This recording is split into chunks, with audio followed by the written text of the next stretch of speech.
தாவேக தலைவர் அவர்கள் தேர்தல் ஆணைய அதிகாரியை போய் என்னதாயா உங்களுக்கு பஞ்சாயத்து, ஏயா வந்து இப்படி படுத்துறீங்க, ஒரு பர்மிஷனை தான் கொடுத்தா என்ன அப்படின்னு வந்து மாநகராட்சி தரப்பு என்ன சொல்லிட்டாங்க, அதுக்காகலாம் நாங்க தோண்டலங்க, அங்க ப்ராப்ளம் அதனால தோண்டி அதனால சொல்ல போனா சென்னை முழுக்க எல்லா இடங்கள்லயுமே தோண்டி தோண்டி தோண்டி விஷயம் நல்லா அமைதியா இருக்காரு. கோவப்பட்டாருன்னு வைங்க. ஐயோ வேண்டாம் அவர் ஆஃப் பண்ணியே வைங்க.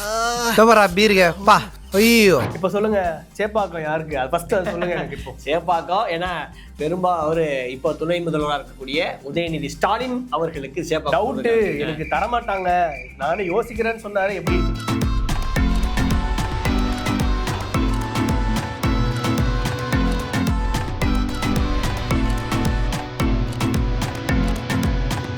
இங்க நம்ம சென்னையில எழும்பூர் தொகுதியில தமிழன் பிரசன்னா அவருக்கு வந்து அப்படியா?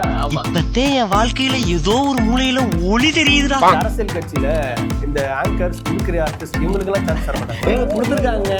அவர் வந்து பிரசிடென்டாவே ஆயிடுச்சு. ஆமா, அந்த நாட்டோட ராப்பருக்கெல்லாம் அங்க பாருங்க பெரிய ஓப்பனிங் இருக்கு. அப்ப இங்க இப்பா பாதிக்கெல்லாம் வந்து வரும்னு நீங்க சொல்றீங்க. டைம் இல்ல. கலைஞர் இருக்கும்போது அந்த வாதங்களே வந்து சூப்பரா இருக்கும்.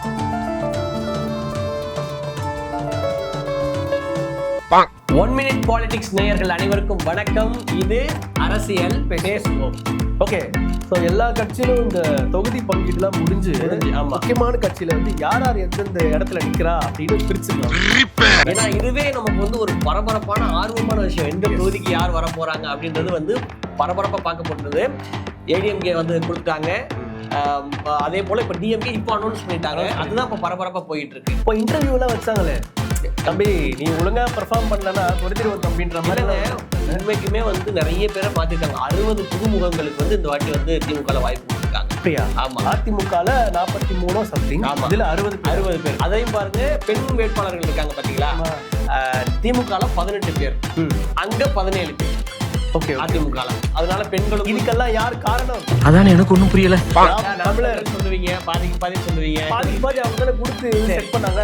இதே கருத்தை சொல்லும் போது அதை வரவேற்கிறேன். நான் வந்து தப்பு சொல்ல வரவேற்கிறேன். ஆனா பல பேர் அதுக்கு என்ன கருத்து எதிர்க்கிறது சொன்னாங்க அப்படின்னா, நீங்க வந்து பெண்களுக்கு வாய்ப்பு கொடுக்குறீங்க, சரி, அந்த ஊர்ல உண்மையாலுமே உழைச்ச பெண்களுக்கு வாய்ப்பு கொடுக்குறீங்களா? அந்த ஊர்ல இருக்கக்கூடிய ஆண்களுடைய மனைவிகளுக்கும் அவங்க பிள்ளைகளுக்கும் தானே வாய்ப்பு கொடுக்குறீங்க. எதா இருந்தாலும் நியாயமா பேசணுமா இல்லையா? அப்படியும் வந்து கருத்து சொன்னாங்க, சொல்றாங்க. ஆமா, ஆனா வந்து அந்த பாதி பெண்கள் கொடுக்குறதுல வரவேற்கப்பட வேண்டியதுதான். சரி, ஆனா என்ன பொறுத்த வரைக்கும் பாதின்னு வந்து கொடுத்தே ஆகணும் அப்படின்ற அவசியம் கிடையாது. ஒவ்வொரு சூழ்நிலை யார் யார் வந்து உழைச்சிருக்காங்களோ இந்த பாலினத்தை வச்சு கொடுக்காம அந்த கட்சிக்காக உழைச்சவங்களுக்கு கொடுத்தா வந்து இன்னும் நல்லா இருக்கும் அப்படின்றது என்னுடைய ஒரு விஷயம். பட் முன்னெடுப்பு பெண்களுக்காக கொடுத்தது. ஓகே, திமுக சைடு வந்துருவோம். இப்ப சொல்லுங்க, சேப்பாக்கம் யாருக்கு? அது ஃபர்ஸ்ட் சொல்லுங்க. சேப்பாக்கம் ஏன்னா அவரு இப்போ துணை முதல்வராக இருக்கக்கூடிய உதயநிதி ஸ்டாலின் அவர்களுக்கு சேப்பாக்கம் டவுட்டு எனக்கு தரமாட்டாங்க, நானே யோசிக்கிறேன்னு சொன்னாரு. எப்படி? அப்படித்தாங்க சொல்ல முடியும். இல்ல எனக்கு அதெல்லாம் கொடுத்துருவாருங்க, எங்க அப்பா சிஎம்ங்க, எங்க அப்பா தாங்க, இப்படியா சொல்ல முடியும்? இப்படிதான் சொல்லாமலே தெரிஞ்சிடும். இது வந்து கிடைச்சிடும். ஆனா என்ன சொல்லிட்டு இருந்தாங்கன்னா, இந்த முறை வந்து உதயநிதி ஸ்டாலின் அவர்களை திருவாரூர் பக்கமோ சவுத்லயோ இந்த பக்கம் வந்து போடுறதுக்காக திருவாரூர்னா அவங்க தாத்தா போட்டிட்ட தொகுதி.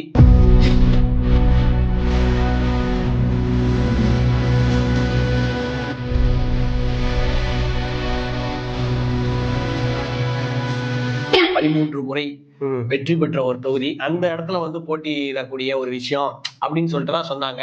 ஆனா இந்த வாட்டி சேப்பாக்கமே கொடுத்துட்டாங்க. சேஃபர் சைடா சேப்பாக்கம் எதுக்கு நமக்கு, சேப்பாக்கமே போயிருவோம் அப்படின்னு சொல்லிட்டாங்க.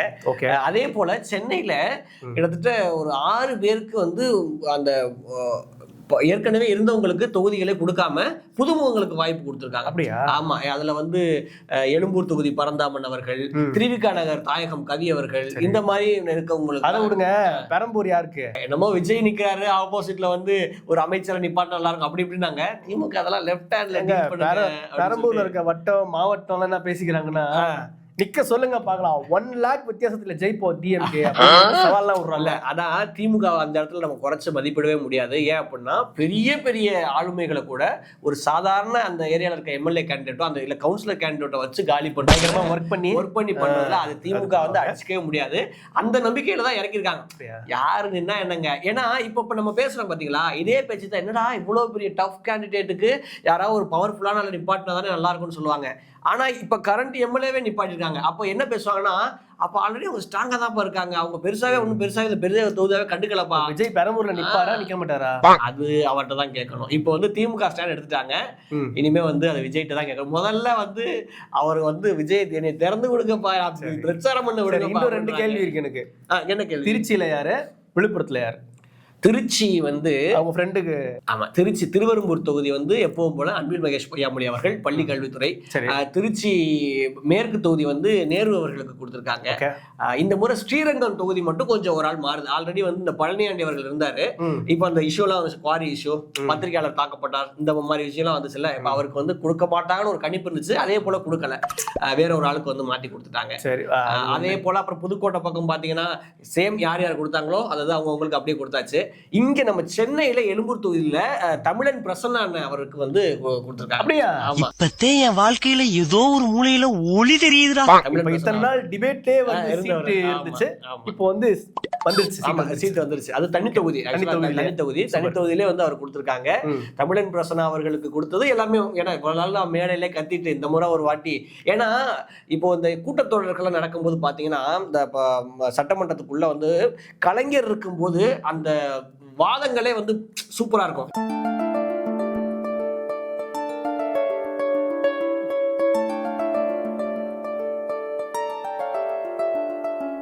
அவங்க ஒண்ணு சொல்ல, அதுக்கு பதில் கவுண்டர் இவங்க ஒரு வரலாறு பேசுவாங்க, பாட்டு பாடுவாங்க, அந்த மாதிரி. அது சமீப காலத்துல என்னாச்சுன்னா புகழ் பாடக்கூடிய விஷயமா ஆயிடுச்சு.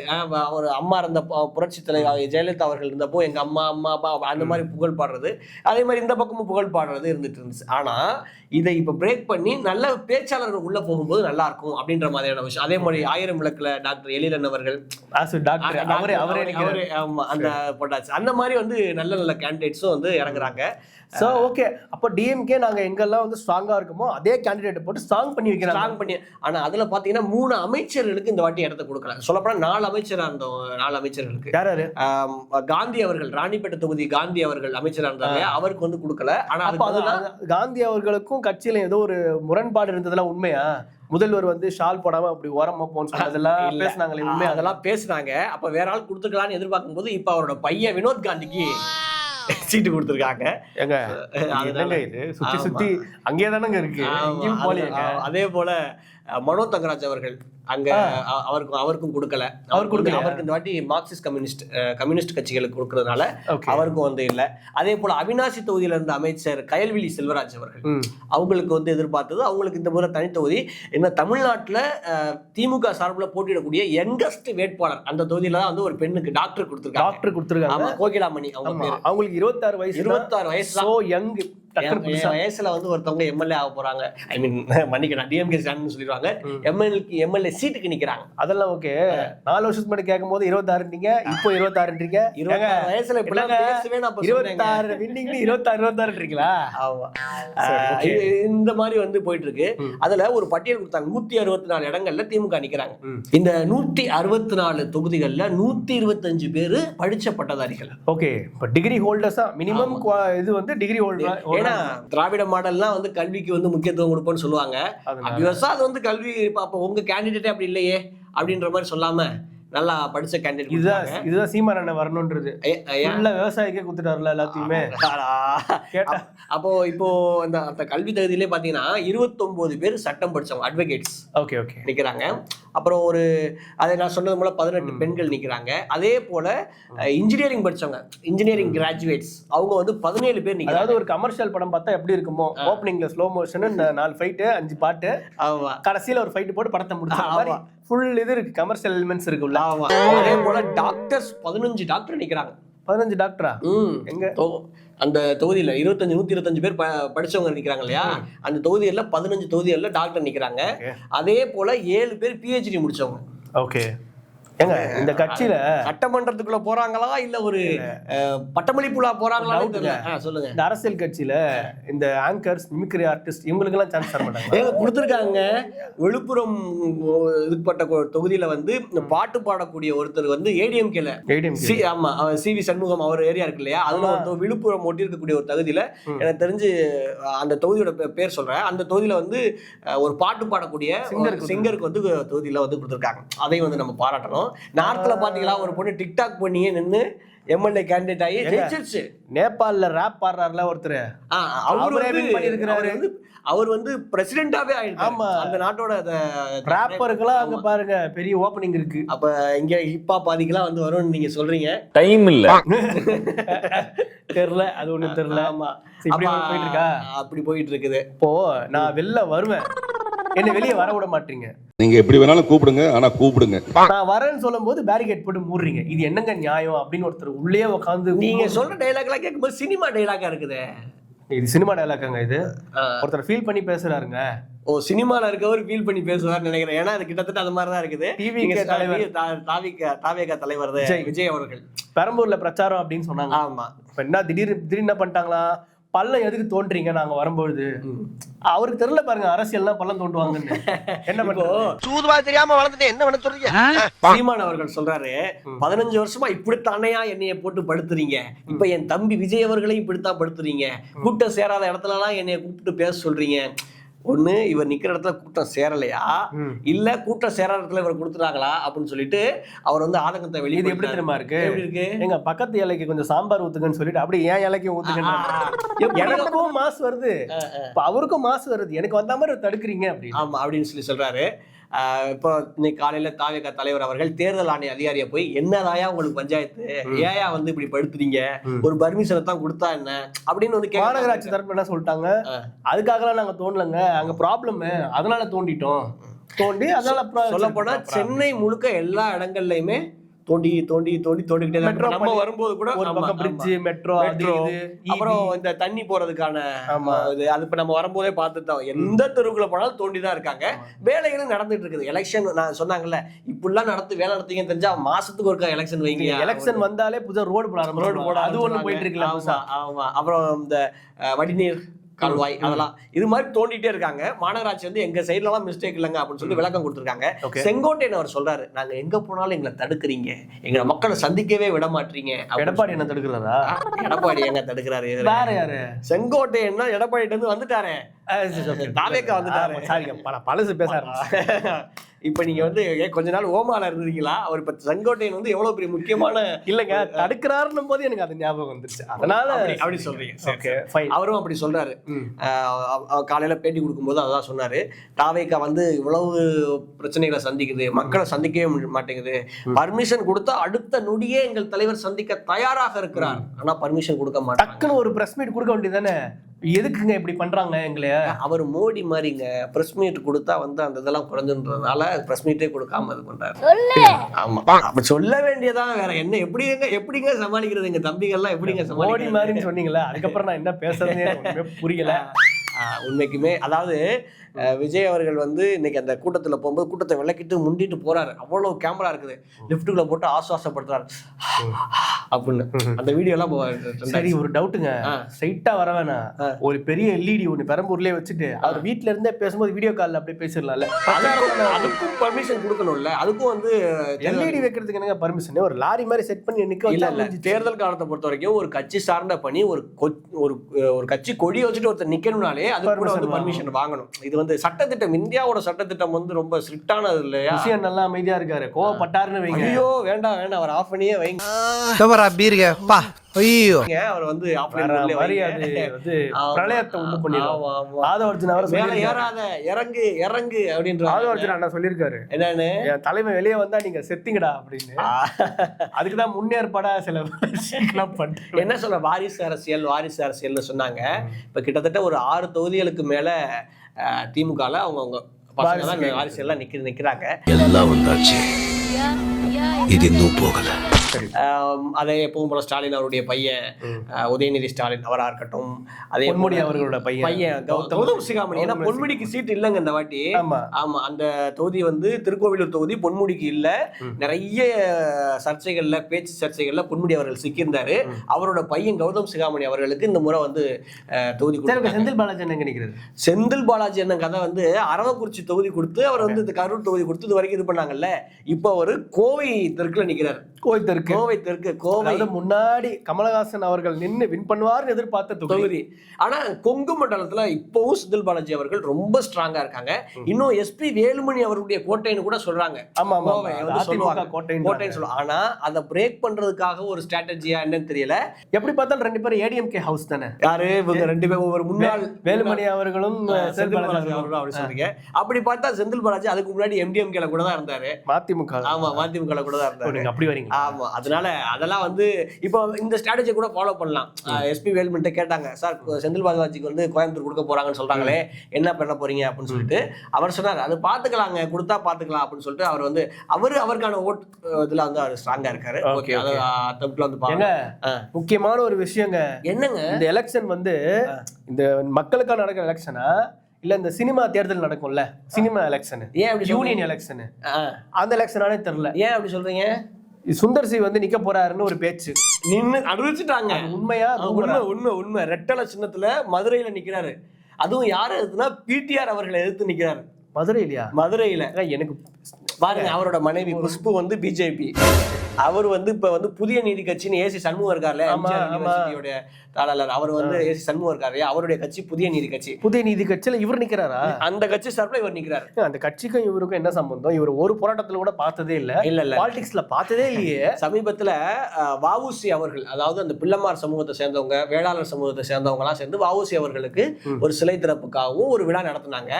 அந்த விழாவில் வந்து ஏசி சண்முகம் அவர் தான் வந்து எல்லாத்தையும் எடுத்து நடத்தினாரு. அந்த விழாவுக்கு சிறப்பு விருந்தினரா சுந்தர்சி அவர்கள் மதுரையில போய் பேசினார். அந்த நிகழ்விலே வந்து தீர்மானிக்கப்பட்டதுன்னு சொல்றாங்க. ஆனா இப்போ பிடிஆர் அவர்களை எதிர்த்து ஆப்போசிட் எதிர் துருவமா வந்து இவர் வந்து ரெட்டலையில நிக்கிறாரு, பிடிஆர் அவர்கள் வந்து உதயசூரியன் நிக்கிறாரு. அந்த அது வந்து உண்மைக்குமே வந்து சுந்தர்சி அண்ணனே வந்து பேய் படம், காமெடி படம் எடுக்கிறாரு. பாலிடிக்ஸ்ல வந்து என்ன பேசுவாரு? உண்மைக்குமே அவருடைய படம் வின்னரு, அரண்மனை, இதெல்லாம் நான் பெரிய ஃபேனுங்க. ரொம்ப சூப்பரான, அதுவும் மேட்டுக்குடி படத்துல எல்லாம் வந்து கவுண்டர் வச்சு கலாய்ச்சிருக்காங்க. ஒருத்தர் தொகுதியில நிக்கிறாரு, படத்தை பத்தி சொல்லிட்டு இருக்கீங்க, என்னங்க பேச? வேற அவர் எதை வச்சுங்க பேசுவாரு? அவருக்கு நம்மள்ட்ட என்ன சோர்ஸ் இருக்கு, அதை நான் வந்து அவர் எப்படி பிரச்சாரம் பண்ணுவாரு கற்பனை பண்ணி பாருங்களேன். வின்னர் படத்துல வடிவேல் சார் இப்படி வருவார் பாருங்க, என்ன சகல அடிக்கஞ்சு. அப்ப என்ன பார்த்து 4 பேர் சொன்னாங்க, நீங்க எம்எல்ஏ வாயிடலாமே அப்படின்னு. அப்ப தோணுச்சு அப்படிதான் சொல்லுவாரோ என்னவோ. இப்போ அந்த இதுக்கு பிரச்சாரம் பண்ண போகும்போது எப்படி அறிமுகப்படுத்திக்குவாரு என்ன தெரியல. வருத்தப்படாத ஆதார் கார்டு, சவுத் கார்டு எல்லாம் அங்கதான் பேரு. தலைநகரம் படத்துல நான் ஹீரோ அப்படின்லாம் வந்து அவருக்கும் வந்து பேசுறது கண்டென்ட் வேணும் இல்லையா, அதுக்காக சொல்றேன். ஆனா வந்து அவர் நிக்கிற, அவர் தைரியத்தை பாராட்டணுங்க. சுந்தர்சி அவர்கள் அப்படின்னாலே அவர் படத்துல குறைஞ்சபட்சம் ஒரு 15 ஹீரோயின்ஸ் வந்துருவாங்க. பிரச்சாரத்துக்கு கூட்டு போனாருன்னா வந்து கேம்பெயின் ஈஸியா இருக்கும்ல. நான் என்ன கண்ணோட்டத்துல பாக்குறேன், நீங்க என்ன கண்ணோட்டத்துல பாருங்க, வருவாங்க எல்லாம் பிரச்சாரம் பண்றதுக்கு வருவாங்க. மதுரை வந்து ஜிலு ஜிலுன்னு இருக்க போகுதுன்னு. அப்சல்யூட்லி வந்து வந்தா அது கொஞ்சம் எக்ஸ்ட்ரா அட்ராக்ஷன் இல்லையா? கண்டிப்பா தேர்தல் திருவிழா அப்படிங்கறத நிரூபிக்கிறதுக்காக இந்த மாதிரி விஷயங்கள்லாம் நடக்குது. சுந்தர் இப்ப குஷ்பு அவர்கள் பிஜேபியில இருக்காங்க, அவங்களுக்கு ஒரு பொறுப்பு, மகளிர் அணி அந்த இதுல பொறுப்பு கொடுத்துருந்தாங்க. இப்ப அவங்களுக்கு சீட்டு கொடுக்கல. இன்னும் சொல்லப்போனா பிஜேபி சீட்டே அறிவிக்கல. வந்தாங்க அப்படின்னா ஃபேமிலியோட கட்சியில. போன வாட்டி 1000 விளக்கு கொடுத்தாங்க, இந்த வாட்டி சொற்ப ஓட்டுல ஜஸ்ட் அவங்க லூஸ் பண்ணிட்டாங்க. கிட்டத்தட்ட வின் பண்ற மாதிரி வந்துட்டாங்க. அப்படியா? கேம்பெயின் வின் பண்ற மாதிரி வந்தாங்க. அப்படி சொல்லுங்க. ஈட்டு வின் இல்ல. சரி. அதனால பிஜேபி மட்டும் நம்ம சீட் அறிவிக்காம இருக்காங்க. இது மாதிரி நிறைய தொகுதிகள் இருக்கு. இப்போ விசிகா தொகுதி பாத்தீங்க அப்படின்னா 8 தொகுதி அறிவிச்சிட்டாங்க. அதுல 6 தொகுதி தனி தொகுதி, 2 தொகுதி பொது தொகுதி. அந்த 2 பொது தொகுதி வந்து பன்ருட்டி, இதுக்கு முன்னாடி வந்து வேல்முருகன் அவர்களுக்கு கொடுக்க அந்த தொகுதி வந்து இப்ப விசிகாவுக்கு வந்திருக்காங்க. அதே போல காங்கிரஸ் வந்து 28 பிஜேபி எந்த ஈக்குவல்லையோ அதே ஈக்குவல். என்ன சொல்றாங்க, திமுக எந்த தொகுதியெல்லாம் கம்பல்சரி நம்ம தோத்துருவோம்னு முடிவு பண்ணாங்களோ அந்த தொகுதியை பூரா கூட்டணி கட்சிக்கு நைசா நழுவி கொடுத்தாங்க அப்படின்ற மாதிரி சொன்னாங்க. இதே விஷயத்த ஏடிஎம்கேக்கு சொல்றாங்க, எந்தெந்த தொகுதியெல்லாம் கண்டிப்பா ஃபெயிலியர்னு தோணுதோ அதெல்லாம் இவங்களுக்கு கூட்டணி கொடுத்துருங்க அப்படின்னு சொல்லிட்டு சொல்றாங்க. ஆனா யோசிச்சு பார்க்கும்போது கிட்டத்தட்ட அப்படித்தாங்க தெரியுது. ஏன்னா ஆமா, இவருக்கே இங்க கொடுத்தாங்க, இவருக்கே அங்க கொடுத்தாங்க அப்படிலாம் சொல்றாங்க. சரி, பார்ப்போம், பொறுத்து பார்ப்போம். ஏன்னா தேர்தல் வந்து மக்களுடைய கணிப்பு. இப்போ தங்கம் தென்னரசு அவர்களுக்கு திருச்சி தொகுதி 3 வாட்டி வந்து இப்ப கடந்த 3 தேர்தலில் கொடுத்துருக்காங்க இல்லையா, அதுல அந்த வாக்கு வித்தியாசம் வெற்றி பாத்தீங்கன்னா ஒவ்வொரு தேர்தலையும் குறைஞ்சிக்கிட்டே வருது. போன வாட்டி வந்து 19,000 சில்லற ஓட்டு தான் வந்து, அதாவது இதுக்கு முன்னாடி 26,000 ஓட்டு, போன தேர்தல் வந்து 19,000 சில்லற ஓட்டுல தான் வந்து ஜெயிச்சிருக்காரு. இப்போ இது 4வது முறை கொடுத்துருக்காங்க. இந்த 4வது முறை வந்து என்ன ஆக போகுது இப்படின்ற பெரிய பயமும் இருக்கு. கொடுங்க பிரச்சாரத்துக்கு அக்கா எம்பியே வருவாங்க, அவங்களே பிரச்சாரம் இல்ல அது அவங்க சொந்த தொகுதி வருவாங்க, கண்டிப்பா வருவாங்க. இன்னொரு விஷயம் என்ன அப்படின்னா, இப்போ ஓபிஎஸ் வந்து சேர்ந்தார் இல்லையா, ஆமா, அவருக்கு வந்து போடி தொகுதி. ஒரு வரலாற்று விஷயத்த பாருங்க, இது வரைக்கும் எந்த தொகுதியில் அவர் ரெட்டலைக்காக போட்டிட்டாரோ இந்த வருஷம் அதே தொகுதி போடி நாயக்கனூர் போடி தொகுதியில சூரியனுக்காக வந்து நிக்கிறாரு. இதுதான் அரசியல் அப்படிங்கிறது. நிரந்தர எதிரி. அரசியல வந்து இந்த சர்வை பண்றதுக்கான யுத்தி இருக்கு. அவர் வந்து எங்கனாலும் நம்மள ஸ்டாண்ட் பண்ணிக்கணும் அப்படின்ற ஒரு விஷயம். ஏன்னா அவர் முதலமைச்சரா இருந்தவர், துணை முதலமைச்சரா இருந்து முதலமைச்சரா இருந்தவர். அது கொஞ்சம் விஐபி தொகுதின்னு சொல்லுவாங்க. ஜல்லிக்கட்டுக்கெல்லாம் அவர் தான் பர்மிஷன் கொடுத்து பயங்கரமா போச்சுல. வேணாம், நீங்க அதை எடுத்தீங்கன்னா அப்புறம் அந்த மிச்சர் கதையில எடுக்க. சரி சரி, அதெல்லாம் எனக்கு கண்ணு முன்னால வந்து போமா இல்லையா? ஆமா, அதனால வந்து அவருக்கு வந்து அந்த தொகுதி வந்து கொடுத்துருக்காங்க. அதுல அதுவும் அதே மாதிரி வைத்திலிங்கம் அவருக்கு ஒருத்தநாடு தொகுதி கொடுத்துட்டாங்க. மனோஜ் பாண்டியன் அவர்களுக்கு அந்த ஆலங்குளம் தொகுதி கொடுத்துருக்காங்க. ஆனா பாருங்க, ஓபிஎஸ் அண்ணன் கூட வந்தனால கைவிடல, எல்லாருக்கும் ஒரு சீட் வாங்கி கொடுத்தாரு. இல்ல கண்டிப்பா அதெல்லாம் அவங்க ஜெயிக்கக்கூடிய தொகுதி. ஏன்னா ரூலிங் பார்ட்டியோட மெஜாரிட்டி வேற, உதயசூரியன் சின்ன வேற, அதனால கண்டிப்பா ஜெயிச்சிருவாங்க. ஒண்ணு. இன்னொரு விஷயம், இவங்கெல்லாம் ஒரு பக்கம் இருக்காங்களா, நீங்க ஜான் பாண்டியன் சொல்லிட்டு நம்ம மக்கள் முன்னேற்ற கழகத்துடைய தலைவர், அவங்களுக்கு வந்து ஒரு சீட்டு. எல்லாரும் என்ன எதிர்பார்த்தாங்க, ஜான் பாண்டியன் அவர்கள் வந்து தேவேந்திர குல மக்களுக்கு வந்து நிறைய வந்து அவங்களோட இணைஞ்சு பயணிக்கிறாரு, அதனால வந்து அவருக்கு வந்து தனி தொகுதி கொடுப்பாங்க அப்படின்னு. ஆனா அவர் ராஜபாளையம் பொது தொகுதியில நிக்கிறாரு. ஓகே, அப்ப அது கூட சொன்னாங்க, இந்த தொகுதி ஜெயிப்பாங்களா தோப்பாங்களா தெரியாது, அதனால ஏடிஎம்கே நைஸா ஒதுக்கிட்டாங்க அப்படின்னு சொன்னாங்க. ஆனா அந்த பொது தொகுதியில நின்று நம்மளால ஜெயிக்க முடியும் அப்படின்ற கட்ஸ் எல்லாம் நம்ம வந்து பாராட்டணும் உண்மைக்குமே. ஓகே, இந்த மாதிரி அரசியல் சூழல்ல எல்லாருக்கும் இந்த சீட் பிரிச்சிருக்காங்க. இன்னும் பிஜேபி மட்டும் தான் வெயிட்டிங்ல இருக்காங்க. பிஜேபி வெயிட்டிங்லயே வெறிய, பிஜேபி கூட டிவிக்கே இருக்காங்க. இல்லங்க, அந்த லிஸ்ட்ல, அந்த லிஸ்ட் அறிவிப்பு லிஸ்ட்ல சொல்ல வந்தேன். ஏன்னா கூட்டணி புதுசா சேரும்போது நீங்க வந்து சொல்றது எனக்கு பக்குன்னு இருக்குது. பிஜேபியோட டிவிக்கே சொல்லலங்க. ஏன்னா ஆல்ரெடி வந்து அது ஆரஞ்சு கலர் கொடியா, இது வந்து ரெட்டு மஞ்சள் கொடியா, ரெட்டையும் மஞ்சளையும் கலந்தா என்ன கழகத்துக்கு இக்கு வருமா இப்போ வருமானு சர்ச்சை ஒண்ணு போய் அது ஒண்ணு போச்சு. ஆமா அது வந்துச்சு. சோ அதனால இப்படி மாறி மாறி போயிட்டு இருக்கு. இப்போ இந்த 2 கட்சிகள் மட்டும்தான் வேட்பாளர்களை அறிவிக்காம இருக்காங்க. அறிவிச்சாங்கன்னா அது இன்னும் தேர்தல் வந்து பரபரப்பா சூடு யார் காம்படிஷன் கொடுக்க போறாங்க. ஆமா, இப்போ வந்து பாருங்க, ஏடிஎம்கேல விஜயபாஸ்கர் அவர்களை கூப்பிட்டு பேச்சுவார்த்தை உடனே நடத்திட்டு இருக்காங்க தலைமை அவங்களுடைய அலுவலகத்துல. என்ன காரணம்? சர்ஜரி இருக்குப்பா அவருக்கு. அதுக்காக இல்ல, பிஜேபி வந்து கந்தர்வக்கோட்டை அந்த ஆலங்குடி தொகுதி இருக்கு இல்லையா, அங்க இருந்து அங்க கொடுத்த சீட்டை, கந்தர்வக்கோட்டைன்னா அந்த அருந்ததியில வருமே, அதுதான். நான் எங்க ஊர் ஆக்சுவலா சொல்றேன், எங்க ஊர் பக்கத்துல தான் அந்த கந்தர்வக்கோட்டை. ஊரு பேரு தான் கந்தர்வக்கோட்டை. அந்த ஊர்ல வந்து அதெல்லாம் சொல்லுவாங்களா? அப்பெல்லாம் அது தெலுங்கு படம் டப்பிங்க. அதுக்கு வந்து அது அங்க கந்தர்வக்கோட்டையில முந்திரி கோட்டை தான் ஃபேமஸ். மற்றபடி வேற எதுவும் இல்ல, அருந்ததி எல்லாம் ஃபேமஸ் இல்ல. முந்திரி கோட்டை நிஜமா ரோட்ல போனாலே வறுத்து வச்சுக்கிட்டு இருப்பாங்க. அப்படியா? அந்த இதுக்குமே நாங்க வந்து ஆட்சிக்கு வந்து அவங்களுக்கு வந்து இந்த முந்திரி கோட்டை இருக்கிற ஃபேக்டரி வச்சு தரோம் அப்படிலாம் ஓட்டு கேட்டாங்க. எந்த ஊர்ல எது ஃபேமஸோ அதை வச்சு தானே சொல்லுவாங்க. சோ இதெல்லாம் இருக்கு இல்லையா. இப்ப அந்த தொகுதியில இருந்து சென்னைக்கு பாஜக வேட்பாளர் வர விரும்புறதாகவும், அந்த தொகுதியில ஏடிஎம்கே வேட்பாளரை போடணும், யாரை போடணும்ன்ற ஒரு கேள்விக்கு விஜயபாஸ்கர் அவர்களும் எடப்பாடி பழனிசாமியார் அவர்களும் 2 பேரும் சேர்ந்து வந்து முடிவெடுத்துட்டு இருக்காங்க அப்படின்னு வந்து இப்ப கரண்ட் நியூஸ் வந்து பேசிட்டு இருக்காங்க. அதாவது நோன் ஃபேஸுக்கு எப்படியாச்சும் ஒரு சீட்டு கொடுத்துடணும் வின்னிங்க்கு. அது எல்லாருக்கும் ஒரு பிரதான கருத்தா இருக்கு. ஆனா நிறைய பேர் என்ன எதிர்பார்க்கறாங்க, இளைஞர்கள் வரணும், நோன் ஃபேஸ் வரணும் அப்படின்னு சொல்லிட்டு 60 புதுமுகங்களுக்கு திமுக அந்த வாட்டி வாய்ப்பு கொடுத்தது பெரிய விஷயம். ஆமா, அதாவது ஏன்னா வழக்கமான தொகுதிகள் அப்படிங்கிறது வந்து ஓகே தான், பட் அதை தாண்டி புது முகங்கள் வந்து நிறைய பேர் வந்திருக்காங்க அப்படிங்கிறது வந்து ரொம்பவே பெரிய விஷயம். அது வந்து வரவேற்க வேண்டிய ஒரு விஷயம். அரசியல்ல வந்து நிறைய மாற்றங்கள் நாள் நடந்துகிட்டே இருக்கு. ஆமா, இப்ப இந்த புதுமுகன்னு சொன்னோன்னு ஞாபகம் வருது, துரைமுருகன் இருக்கார் இல்லையா, அவருக்கு வந்து 13வது தடவை இந்த வாட்டி எலெக்ஷன்ல நிக்கிறாரு. இது வரைக்கும் இந்த சாதனையை வந்து செஞ்சது கலைஞர் மட்டும்தான். இப்போ துரைமுருகன் அவர்கள் 13ஆம் தேதி அவரோட சமன் செய்யறாரு. ஆனா என்ன டிஃபரன்ஸ்னா, ஆல்ரெடி அவர் தோத்துட்டாரு, துரைமுருகன் தோத்துட்டாரு. கலைஞர் அவர்கள் 13 முறையில 13 முறை வெற்றி அடைஞ்சவர். அவர் வந்து ஒரு தோத்தனால அவரோட ரெக்கார்டை யாரும் பிரேக் பண்ண முடியாது. இவர் வந்து அந்த அளவுக்கு ஈக்குவலா சமனுக்கு வந்திருக்காரு அப்படின்னு சொல்றாங்க. இப்படி பரபரப்பா அரசியல் களம் போய்கிட்டு இருக்கு. ஓகே, நாளைக்கு வெயிட் பண்ணி பார்ப்போம் என்ன சேஞ்ச் ஆக போகுது அப்படின்னு. ஆமா, ஏன்னா காத்திருந்து காலங்கள் நோக்குதடி, எப்பத்தான் நானும் டிவிக்கு வேட்பாளர் அறிவிப்பாங்கன்னு பார்ப்போம் அப்படின்னு சொல்லிட்டு பார்த்துக்கிட்டு இருக்கோம். அவங்களும் நிறைய சஃபர் ஆகுறாங்க, போராடுறாங்க. வரட்டும், தேர்தல் களத்துக்கு வரட்டும், எவ்வளவு வந்து கெப்பாசிட்டி இருக்குன்றத பார்ப்போம். நாளை மீண்டும் அரசியல் பேசும் நிகழ்ச்சியில உங்களை சந்திக்கிறதில் நாங்களும் மகிழ்ச்சி அடைகிறோம். அதுவரையில் உங்களிடமிருந்து விடைபெறுவது நான் ஹரிபாலகிருஷ்ணன், சிவா. நன்றி.